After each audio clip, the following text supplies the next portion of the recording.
Shalom, shalom a todos os irmãos que acompanham o Ministério da Graça Divina de Cabinda Cunene a partir das nossas redes sociais, o nosso canal Igreja Graça Divina TV e o nosso Facebook Igreja Pentecostal, o nosso TikTok e o nosso Instagram. Voltamos depois do culto para fazer uma emissão com o profeta Bem-vindo Jimmy em 2 línguas, português e lingala. Shalom, Mamadou.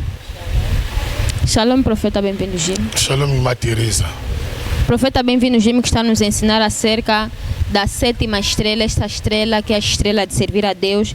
E o profeta Bem-vindo Jimmy está nos ensinar acerca da vida do Abraão, conforme Deus começou com Abraão, mudando-lhe o seu sangue, que é um sangue das nossas famílias, sangue de maldição, onde tem má mensagem. Nosso sangue é um sangue de reclamação, um sangue de condenação, um sangue de maldição. Mas o profeta Bem-vindo Jimmy, com os ensinamentos que nós estamos a receber aqui, estamos a ganhar conhecimento para que nós possamos deixar essas reclamações, cortar essas condenações no nosso sangue. Mais uma vez, shalom, profeta Bem-vindo Jimmy.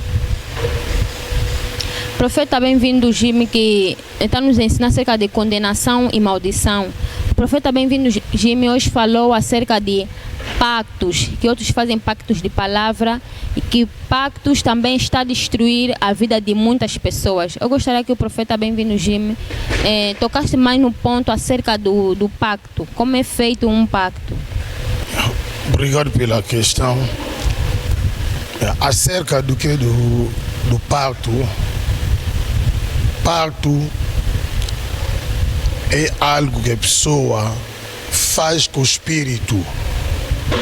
Significa uma conversa com a pessoa humana, com o espírito. Ele vai conversar com o espírito. Ele vai precisar aquilo que ele precisa pela vida dele. Mas aquele espírito, ele vai pedir sempre sangue. Vai pedir a vida de pessoa. Ele vai fazer aquele pacto, ele vai negociar, mas ele vai vender a sua descendência, a geração vai vir, que vai sofrer, mas ele não quer saber, porque quando aquela geração vai vir, talvez ele não vai estar mais em vida. Mas ele não está mais em vida, ele pode vender tudo, vai vir atrás dele. Ele vai ganhar, ele vai ter sucesso, ele vai ter muito dinheiro, ele vai fazer aquilo que ele pode fazer na vida dele. Mas ele vendeu, toda geração vai vir. Ele vai vender a 2ª geração, a 3ª geração, até a 4ª geração. Ele pode vender, mas ele beneficiou aquilo que ele vai precisar. Agora, tem vários pactos. Tem pacto do sangue, tem pacto de palavra, tem pacto de coisas. Aquele pacto ali, todo é pacto, mas cada pacto trabalha de maneira diferente. Mas aquilo que eu acabou de explicar, do 3º dia de janeiro, é pacto do palavra da maldição. Aquela lei não vem na altar ancestral, não vem no mundo ancestral. Que ali no mundo ancestral é onde vem costume, tradição, muita coisa. Agora, no mundo ancestral, ele que tem esse calendário de primeiro dia de janeiro, segundo tem que ser cada dia. Tem uma realidade espiritual que o mundo das trevas está a obrigar. Agora, essa toda realidade vem no mundo ancestral. Por isso, a bruxaria está ficando forte. Mas não é mais forte que Jesus Cristo, não. Ele fica forte no cristão, que cristão não tem conhecimento. Cristão com sua negligência de Deus. Cristão que não quer saber, não quer obedecer a regra espiritual, é onde ele vai cair nessas coisas. Mas cristão que está a obedecer a palavra de Deus, está a meter em prática, cristão está a andar segundo a vontade de Deus, esse todo parto nunca vai ter feito na vida dele, porque cristão que obedece Deus no coração dele, a vida dele se encontra no Isaías 54, versículo 17. Toda alma vai levantar contra ti, nunca vai prosperar. Que nós somos uma proteção espiritual na parte de Deus. Essa proteção não tem quimbandeiro, não tem satanista, não tem demônio vai passar em cima do nosso Deus. Não tem. Pode fazer parte ancestral da nossa família, mas quando eu estou dentro de Cristo de verdade, sangue do Cristo selou minha vida. Toda a armadura dele nunca vai ter feito na minha vida. Todo parto nunca vai ter êxito, porque Jesus Cristo verdadeiro sentou dentro de mim. Aquele Jesus Cristo é mais que todo parto ali, mais que todo parto. Nosso Deus é mais que todo parto. Nunca vai ter poder na nossa vida, em nome de Jesus Cristo.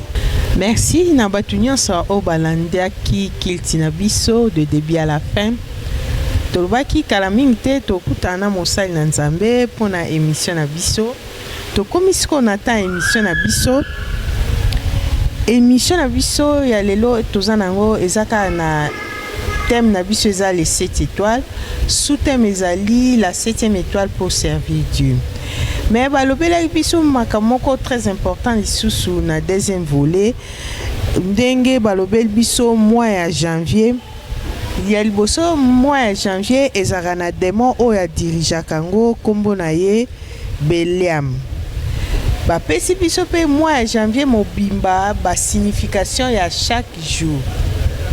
Tozana na les 3 tozana mosali na Nzambe yende akoéclaircir biso pona apesa biso connaissance oyo eza vraiment profond pe très important et pesi biso courage ya kosambela to changer ndenge ye moko ateka biso Nzambe azalaka système taza multi système toyoka enan. Bonjour prophète Benvindu. Bonjour Mamadou Toumba. Prophète Benvindu, lelo kilt ezalaki vraiment différente par rapport kilt ezalaki différent par rapport ya ba kilt ya année passée na 2025. Eza soki otei to sambeli to sambeli. Expliquez-nous inspiration wana nanu o ezaka pona introduction pongo na tuna yo question. Inspiration wana e uti wapi? Ça va, merci. Ils ont inspiration. Il y a déjà la promesse qui église que 2026 donc semble différent. Mam yo toujours ça la surprise parce que pas Nzambe hasard ils a raté et pas Nzambe surprise a raté. Nzambe sa bongisa makambo nyonso pona biso bana na ye. Tozo tambola na révélation ya molimo mosanto totambo na révélation ya mututé na sentiment ya mututé na lakaki bien que 2026 to ressemble la différent et puis matin après ozala différent matin autoté ana no yoka yango te et a surprise membre de ça lakaki yango église Nzambe bien avant ndeto ressemble là bande komingi o baza distrait ba otire la pire na distraction wana ba otire la pire comprendre de l'autre côté. Amen. Ba otire la pire ko zoa et l'autre côté parce qu'il y a bien ça va héros papa boto na okende ka era prière ezali tel mais era serait déjà à coup déjà tout ça semble qui déjà oh mais ngana qui na pensé boy ye qui na pensé na ye il va condamnation libota na ye ya société libota na ye. Oui, la tienzoto ozo tambwisa ye. Mais biso tamba na molimo ya Nzambe. Ndezorienté biso. Ma prière otozo sale, ma prière inspirée. Eza prière inspirée, ma déclaration ma kasi avec autorité. parce que osambelaka te tosipliaka nzambe nzambe yokela ngai mawa nzambe nga boye non diable akoseka biso parce que eza ka mosusu eza ka ya mawa te osenga faveur te eza ka ya esengi autorité au nom de Jésus qui nazodeka etwa na ngai mbongo nanga bakanga na monde terrain na récupérer na kombo na excuso na récupérer libala na ngam na récupérer voyage na ngam na récupérer mabota na on récupère avec autorité nous êtes que oh non yango cette fois-ci 2026 oh tozo marché différent parce que Saint-Esprit azali na ye système te azotembusa biso ndenge alingeli oyo kozala important tozala kaka na volonté ya nzambe to se soumettre na se autorité na ye et puis tosala oyo nzambe asali nini alingi oyo c'est important yango wana donc 2026 oyo tozokende na stratégie mosusu nde nzambe alingi totala neti ka ya nani ya Israël ya tribu ya nani ya Juda bakendaki guerre contre bana bafils ya Moabite na Ammonite. Josaphat azo prié que bakende kuna bakende obunda mais prophétie kiti bitumbo ezali bitumbo na bino zele faire na ngai nzambe ngai mo nzambe na juge mambo en charge ngai nzambe na lobby bozwa ba robe sacerdotale bolatisa bayembi ale bolekisa bayembi liboso ore na guerre ba guerrier mais wana molimo na nzambe lobini balekisa bayembi liboso ale babanda koyemba balekisa bandi koyemba bakoma we musique wana créé embuscade na bana bafils ya mono ya Moabite bakuti bango tu ya kokufa ale bazuka nini biloko na bozwe basongi na bango tokotambola pe na esprit ya nzambe soyo zozela ke sabere comme ya otindika moto ezate mikolo ya moto pe eza nango sute o moto tumba ete molio mosanto komisanga imoko moto esili o tumba ye o linga ye ezate komisanga imoko ya moto nakoma moto nakoma kolona moto esili on a koloba yango wana tososambela avec révélation à Saint-Esprit. Merci prophète Bendundu. Question liboso eza l'enseignement au Pesibiso au Lobike. Les armes les plus puissantes sont des pactes et des alliances. Ba arme wa makasi zali ba pacte pe ba alliance. Expliquez en onan. Eh bon, ba arme les plus puissantes eza ba pacte. Yana ba alliance parce que biloko yo. On a expliqué pe na question ya Ima Teresa. Eza biloko yo. Ils ont ça la mame na formule mon côté. Eh ba lobby parti. Tout ça na ba parti. Il y a parole prononcée. Tout ça na parti. Il y a makila, m'ta ça parti ya makila, c'est makila. Tout ça na parti. Il y a biloko. Donc ba parti c'est belé. Siko yango ndeza biloko yo ezokwisa batu surtout ba chrétien mingi bakangami na ba condamnation ba malédiction parce que ba yebite comment ya ko briser biloko yo ba biloko ni to sambela siko ya 3e jour ya mois de janvier et biloko te outi ote na monde bandokité o te outi na monde mistrongité et ou dans monde ancestral. Parce que le monde ancestral est kuna ezo uti ba coutume, ba tradition, ba makambo be monde ezapé monde. Ebe monde. O ezala makambo. Eso etali biso Afrika makambo minga mabe et uti monde ancestral. Monde ancestral nde mutu azo kokonza les premiers, les 2, les 3, si les 30. Bazo ba biloko ba stratégie na ya ko consacrer mois de janvier mobimba ba consacrer yango ale yo yebi na yo tele yo zo sambila kana sentiment okende en ba parti déjà ou ba sala ki déjà ya mois mobimba pour ba contrôler moi nyonso ba zo contrôler vie na c'est-à-dire que et yo ça projet que na mois de mars on se contrat déjà ba bloquer ki yo kala ba bloquer déjà kala oui ba na yo te parce que mois de janvier c'est nous partout basala qui ezali porte ya année pe mois de janvier ka spirituellement bezali ko clôturer pe année mobimba.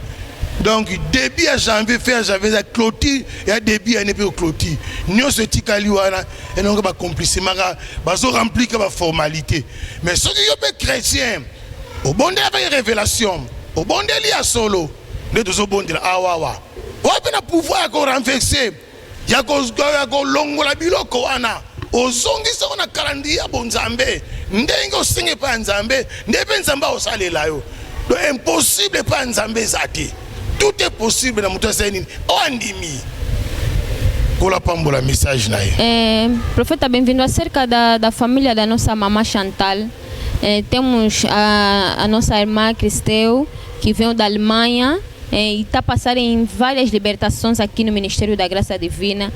E o profeta Bem-vindo Jimmy também nos informou que a irmã Cristeu na sua família, tanto no lado do seu pai como da sua mãe, ela é a primeira neta. E isso no mundo das trevas ela é usada como cadeira da bruxaria da família. Mas ela está a passar aqui em várias libertações.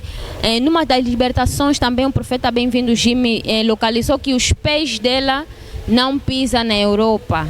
Ela está fora, mas os pés dela não estão lá. Ela não está a viver a vida de uma pessoa que vive na Europa.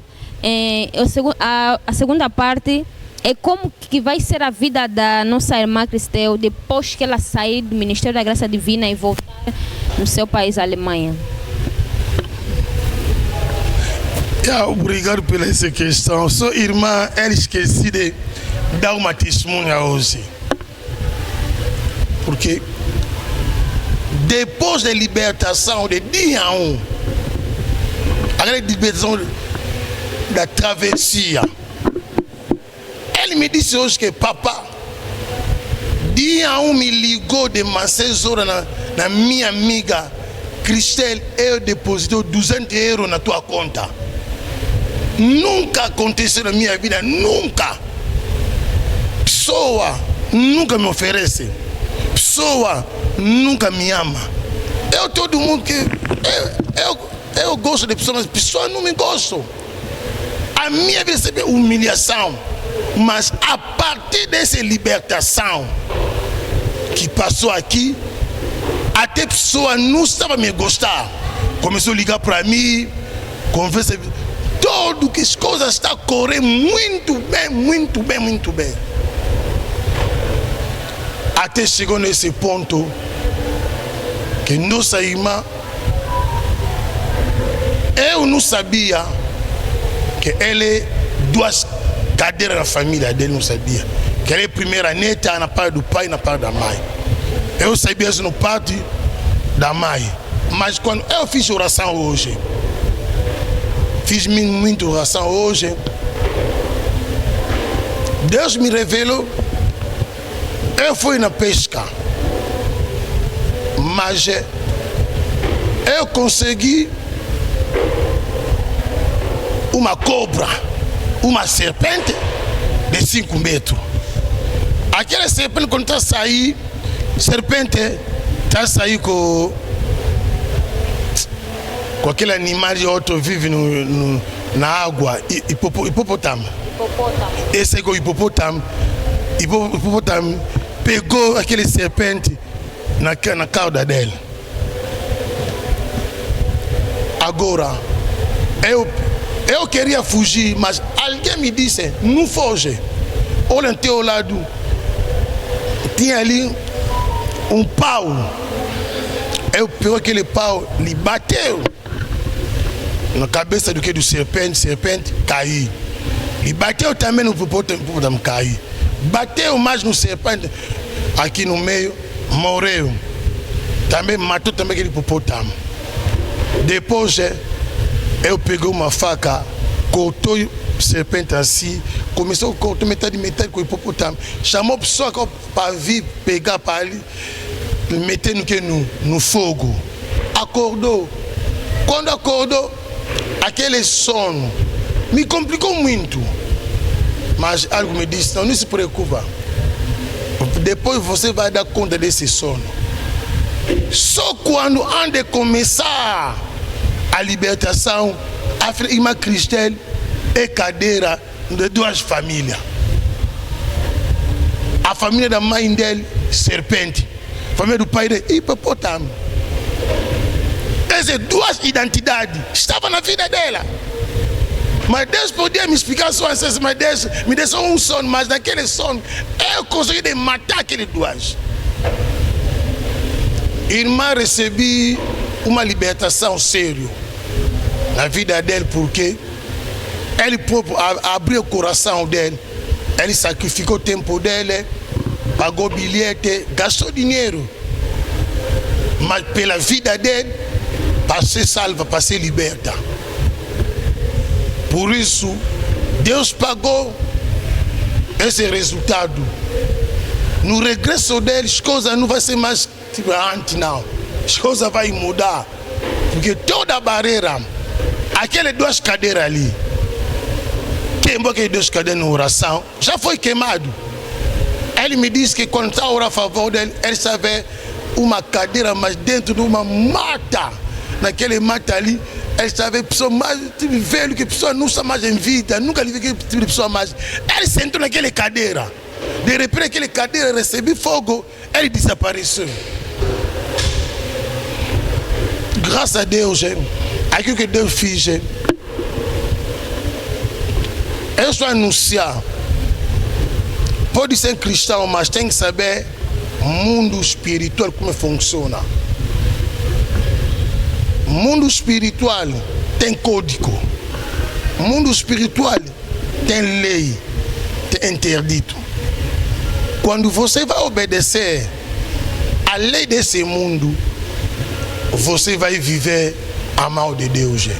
Quando você vai negligenciar, é aonde que você vai perder. Que o próprio Jesus Cristo, quando o diabo vem à frente dele, o diabo usou a palavra. Ele também responde diabo dentro da palavra de Deus. Mas cristão hoje não quer saber. Não quer saber. Cristão não se preocupa, tem conhecimento de palavra de Deus. Não tem oração sem conhecimento. Para orar bem tem que ter conhecimento. Conhecimento vai te facilitar para vencer muita batalha. Todo verdadeiro cristão, ora Espírito Santo, me dá conhecimento. Espírito Santo, me dá conhecimento. Espírito Santo, me dá força. Eu quero aprender. Eu quero subir na vida espiritual. Que tem cristão, ele vem na igreja, mas depois do culto, pergunta a ele, qual é a pregação de hoje? Ele esquece todo, mas ele saiu no culto. E a pessoa está a rejeitar conhecimento. É difícil, cristão, para vencer. Mas graças a divina as coisas mesmo, agora as coisas estamos subindo devagar, porque todo mundo se entregou agora para ter conhecimento de palavra de Deus, também para ter conhecimento do mundo espiritual também de Deus. Deus abençoe todo cristão. Amen. Merci, prophète. Deuxième question, Isali, la question A. Délivrance à Sœur Christelle, ndenge azalaki quitte à famille, côté à maman, puis côté à papa. Délivrance wana ezalaki terrible. Ça va, merci. Quand ndeko Christelle qui kamoko akamoko mena bomoto nga bona otala ibona zokela imawa omona mutu abotama na babedi so makasi na vie abotama azala grand azala leader na famille mais bayibi nyonso na mama leki oya bokolaki ye ndeko mama na bokola te mwana aza na etole mwana aza boye ça va lokola aza na protection te parce que délivrance na etkezi service moso mercredi Et si dans le tétré musu mercredi le kola za na protection te alinga ce qu'on a récupéré moi na oyo azwa orano son mwana na salela rango a changé vie à moi na wana oya zobika eza vie à Christelle pa kangi famille malobiki na famille troisième génération muta au sepera mwana mota mona bolamu banda na yo Christelle yango ba utaki poto ba sanisa bango no soya ki po nini ba ko bebisa délivrance ya lelo mais la grâce à Nzambe salele keleki malamu na ndoto na zwaki ya banyanyoka na hippopotame vraiment na pesi Nzambe merci Nzamba s'est révélé parce que yé mo be kolon délivrance alinga ki yango azaye pe na posa na ba fungola ki motema na ye ke ayambi vuma Yesu ya solo pona bika loboko na Nzambe lokola kati na ye afungola ki motema yango pe Nzamba sa nini a permettre pe asba délivrance ya boye et a ozonga na mboka za na Allemagne a ozasuna position ote aki mutu bari abandonné non considéré na ba camarade ba relation et makambu nyonso erozonga malamu na vie na ye parce que loboko na Nzambe sa nini eza likolo na ye to tiseki ba chapitre na délivrance na ye Isaïe 54:17 a été sur Romains chapitre 8 verset 31,37 la vie na eza qui posé lokola Nzambe za pour ye moto za contre ye azate donc Nzambe asali mais na effort ya maman na épée maman na a contribué à sacrifier pour ba koma le niveau a commis lelo ya famille ba condamna ki bango na pauvreté on reconnaît au départ les femmes maman ba condamna ki bango déjà que ba ozaba to pasi mais Nzambe alongoli bango eloko wana kuzonga yandeko azonga mutu mususu azonga so o ba ngelo malgré tu es bande wazo la raike to tele poison vivant awana ndaku na ngai na obengisa ye na olambe tu bazo bongisa wana to boaki on a Isaïe 54:17 toute arme oyo ko forger contre yo ezali ni sans effet donc on a ko lo ba yango wana na vie andeko sota o Nzambe osala lobi po na vie na ye biresa makambu eza na calendrier Nzambe eza na calendrier bandokité. Merci prophète nangaki rapidement au meka kolobela jour ya janvier ndo pesi biso lelo zaki les 3 pour peuple de Dieu à comprendre mois janvier eza na ba signification. Ça va, merci. Moi, nous en janvier, moi, nous pendant le 1er et le 30, chaque mois, il y a une signification. Par exemple, il y a porte, entrée à année. Parce que chaque jour, c'est un travail déjà. Il y a un kindoki, et ce qu'on a makasi, ok, il y a une stratégie pour bloquer tout. Parce que la stratégie est forte, c'est qu'il y a un monde ancestral. Si nous avons un monde polium, un monde amistrong, oh boy, le monde ancestral peut quitter ça. Mais le rôle de Nzambe, c'est quand même toujours découvrir. Toujours mon appel, toujours sambela, pour sambela malamu. La loi et vous avez un pouvoir de la vie. Et vous avez un pouvoir de passer. Jésus-Christ a racheté. A somba yo na priya motu ya makila na ye. Ils ont pris tout le qui sacrifice makila Jésus-Christ à cause de sacrifice de Jésus-Christ. Nde tozali balongi, ndenga na to benga milelo ba héritier à promesse. Donc nyonso yo monde moli liboto no ba rosala na ba hôtel wana bandage le 1er janvier ti le 30.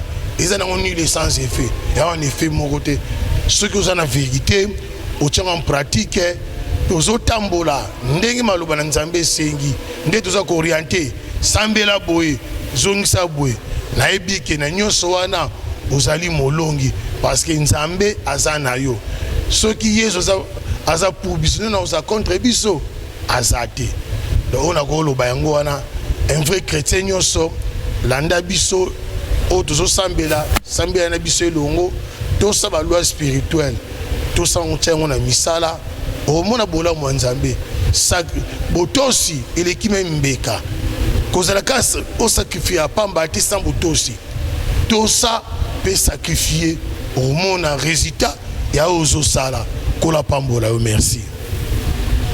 Obrigada mais uma vez também, profeta, bem-vindo, Jimmy, por tirar o tempo do profeta para fazer aqui a emissão. Não sei se o profeta ainda tem mais alguma coisa para acrescentar, algo que nós não tocamos e o profeta, bem-vindo, Jimmy, queira reforçar aqui. Deus abençoe também, irmã Teresa, pelo sacrifício que você está fazendo. Não é fácil, porque a igreja nunca vai construir isso pelo pastor. Todo lado, toda área é importante. Quando não tem jornalista, como é fora do país, vai descobrir. Talvez ele pode pregar, mas na minha pregação, talvez que passou, tinha complicação do som. Mas quando você vai vir pela emissão, pela abertura do culto, aonde que pessoa de fora não consegue ouvir bem, pelo teu canal, ele pode ser abençoado. Deus abençoe a vossa vida, abençoe a tua família, em nome de Jesus Cristo. Amém. Obrigado também a todos os irmãos que acompanham o Ministério da Graça Divina, os nossos irmãos de fora do país que apoiam o Ministério Graça Divina também. Nosso muito obrigado. Continuem a seguir Graça Divina a partir das nossas redes sociais. Não esqueçam de partilhar o nosso canal, nosso perfil no nosso TikTok também, para que nós possamos crescer e mais pessoas possam alcançar também a bênção e o conhecimento que nós estamos a receber aqui no Ministério da Graça Divina. Obrigado aos nossos irmãos da área da mídia, o nosso irmão Joel Tumba, que está na nossa câmera principal do YouTube, a nossa irmã Teresa e o nosso irmão também, irmão Pato Ngolo. A todos vocês, nos encontraremos no nosso culto semanal, quarta-feira e sexta-feira também. Président Liboso, merci na prophète Benvinu Jimmy na ndenge a répondre toujours na émission na biso azwakatana. Merci pe na bino kola pambola bino na ba sacrifices bozo sala. C'est sûr à partir à journaliste ezate église pe na ba publication et aux abis malamté. Donc nyoso tozo sala izo contribuer na musala ya Nzambe.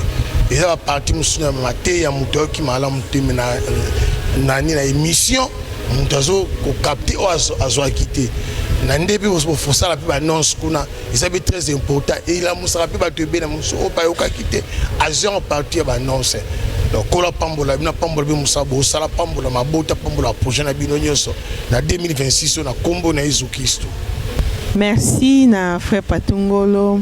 Frère Patungolo asaki musala makasi le 31 ti le premier bino mo bomoni bo apprécier ezaki vraiment nyonso wana ezaki nyonso ye mutasala vraiment ba effort nyonso wana na ba petit na e na Joel Tumba na sœur Teresa. En tout cas merci mingi. Donc to clôturaki année malamu to bandi suka na frère Patungolo na équipe na bango mobimba. Kilti na biso ya semaine ezara mercredi na 16h ti 19h30 eza kilti ya délivrance pe vendredi toujours na 16h ti 19h30 ezali kilti ya prophétie. Kilti na biso ya dimanche bandaka 9h ti 15h30. Merci na batu nyonso bazolanda biso bolanda biso na Facebook boko tebele bo kabolaka pe ba message na biso ba lien biloko nyonso totindaka eza vraiment important pona kopanza sango malamu. Évangile siko ekomi mingi ka na réseaux sociaux soki yo zui yo pepesaka baninga pona kopanza sango malamu. Merci tokutani mercredi na kilti na biso ya mercredi soki Jésus Christ azongi te. Bye.